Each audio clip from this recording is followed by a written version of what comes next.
Hey folks, Sandy from Sandy's Guitars here, and before I get into the demo, I do want to send my condolences to Mr. Parker's family. If you weren't aware, 2 months ago, at least at the time of filming, Mr. Parker actually passed away. Mr. Ken Parker, for those who don't know, he is the man who created Parker Guitars.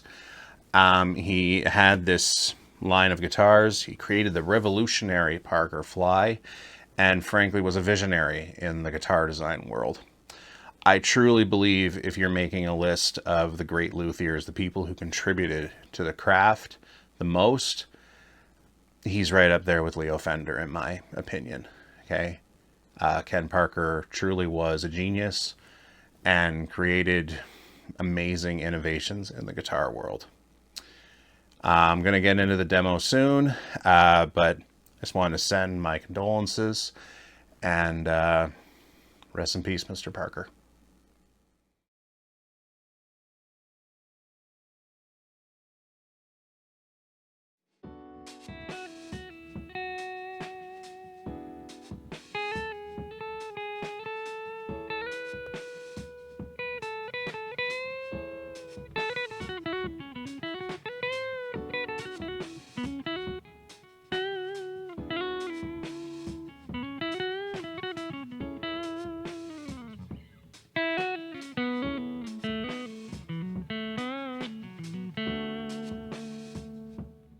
Okay guys, so what we have here, I have the Parker PM20. I think it's fair to say this was essentially their version of a Les Paul. All right. That said, I have to say, I've never been a Les Paul guy, but if I was going to go with a Les Paul shaped guitar, here we are. I have owned one of these before, but yeah, I needed the money and sold it off. But I picked this one up maybe a couple weeks ago, I guess. And I wanted to show you guys how it works. It's got some interesting features. The big one is the split coil, all right? And I'll talk about it in the playthrough. But yeah, let's get into the demo, and then afterwards I'll give you my thoughts on the guitar. Why do I always forget this? I'm going into my pedal board, which has a blues driver, a phase daisy cutter, straight into the simplifier digital amp. It's on a Fender setting, and that's going into my mixer right here. And yeah, before we get into the playthrough, please hit that subscribe button. You'll be helping me out. Here we go. Hey guys, what's going on? So, like I said, I am back with the Parker PM20 Hornet. Okay, so let's go over a few things with the guitar. We got a stopped tail piece. We got two humbuckers, branded as Parkers. We got a three-way switch. And then we got a volume and we got a tone. Really nothing unusual here, okay? Now, the one thing that is a little different on this guitar than others actually is in the volume knob. Okay, if I pull it up, it splits the coils. So right now I'm in the neck position. So bottom, it's a humbucker. Okay, if I pull it up, it'll just be a single coil. All right, same thing with the bridge. Humbucker. Pull it up, single coil.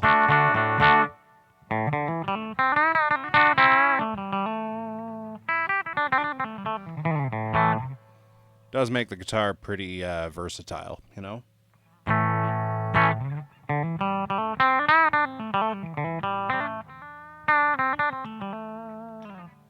Now, up here, I'm gonna call it a hockey stick. It looks like a hockey stick. This neck shape is something that Parker Guitars was really well known for. Okay, these machine heads, these tuners, they're pretty good. Nothing wrong there, nothing out of the ordinary. The flame on here, that's got to be like some kind of a flame top. Actually, you can see it's two pieces of wood. You can see the line right through here. Nothing wrong with that. That's not unusual at all. Okay, so let's go in the neck position. Neck's really smooth, I actually have to say. Okay. You know what? Let's throw on my daisy cutter from Phase.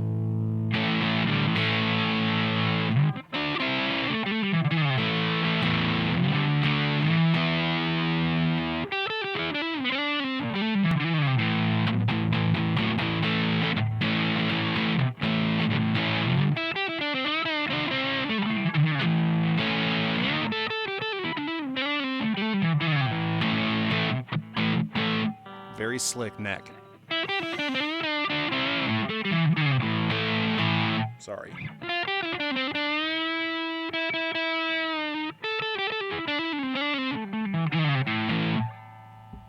Yeah, fun. So that was in the humbucker mode. All right, I'm going to go in single coil and neck. Again, I got the overdrive on.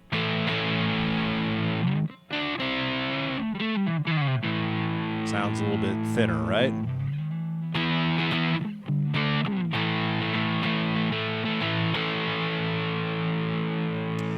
Now, one criticism I will make with this guitar is, like, I understand what they were going for. They wanted this, you know, to be kind of futuristic, pretty sleek, all right?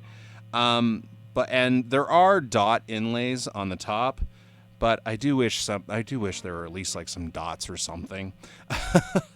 I got to admit, like, as I'm going around here, I am kind of getting lost a little. Sorry.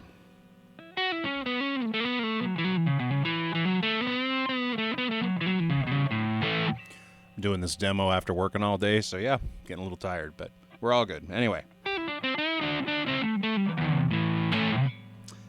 this is a great guitar, and you know, like I said before, this thing's like, it's got to be 15 years old minimum. I was looking online; they did come with a couple different varieties, different colors and that sort of thing, finishes. So there's this one. There's one that's like a honey burst. Then there was one that was like it was made of bubinga wood. There was one that was plain white. I think that's about it. Also, I think near the end of Parker Guitars' lifespan, when the company started to close down, they actually switched out the headstock because I guess some people were not a fan of this. I personally like it. I think it's, you know, it's original, but I can also, it would be pretty divisive, I gotta say.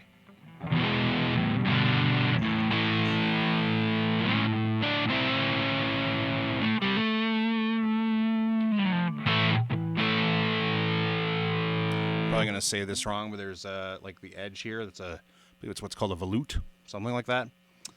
Someone yell at me in the comments. All right. This is a great guitar. It's really sleek, really light. Okay, it's not as light as like the higher end Parker models, because like this is part of the P series, which was Parker's more entry friendly guitars. But I mean, it's still pretty light. Okay.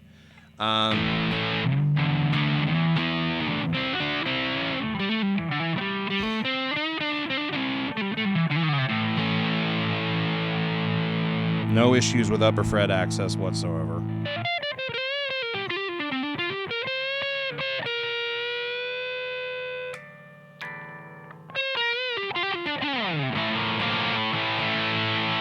messed that chord up.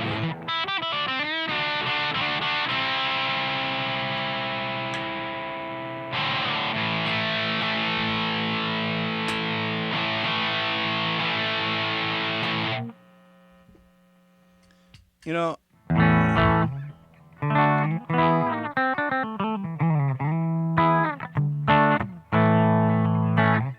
I could see someone going for this over a Les Paul, which is, you know, clearly where some of the inspiration came from.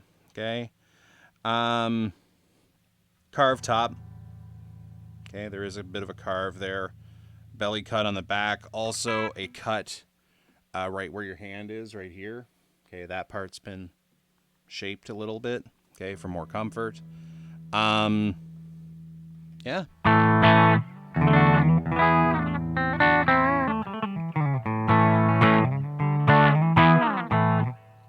I'll be back with my final thoughts on this one in a second. But yeah. Parker PM20 Hornet. And we're back, folks. So this is a really fun guitar. And I actually got to looking it up. I actually looked up the serial number, and it turns out this is a 2005. That means this is 20 years old. This is a 20-year-old guitar. That is old, okay? Well, maybe in the guitar world, I mean, obviously there's older, but what I think is incredible about this guitar is, again, it is 20 years old. It still feels futuristic and modern. And given that that seems to be what Ken Parker really was going for, was making innovations in the guitar world, I don't think I can come up with higher praise than that. That even at 20 years old, I still think this guitar feels ahead of its time. Anyway, if you see one of these on the used market, which is obviously the only place you're going to find them anymore, do not be afraid to pick them up. I see these going used in Canada for $600-700 usually. And I mean, that seems pretty typical. You can go online. I've seen some outrageous prices from overseas and stuff, because there are some really dedicated collectors for these things. But I mean, $600-700, that's usually what I see a standard or a player level, a made in Mexico Stratocaster or Tele going for. So that kind of gives you a rough idea of where this guitar sits price wise. Quality wise, I'm just going to come out and say it. It completely blows those out of the water. But yeah, that is the Parker PM20 Hornet. Not much else to say. Great guitar. See one, scoop it up. So this is Sandy from Sandy's Guitars. As usual, check me out on all the social medias. I'm on Facebook, I'm on TikTok, I'm on Instagram, and I'm on Twitter. All right, and click the subscribe button. Okay, I hope you've enjoyed the video. And yeah, Sandy's Guitars. Like and subscribe. Take care.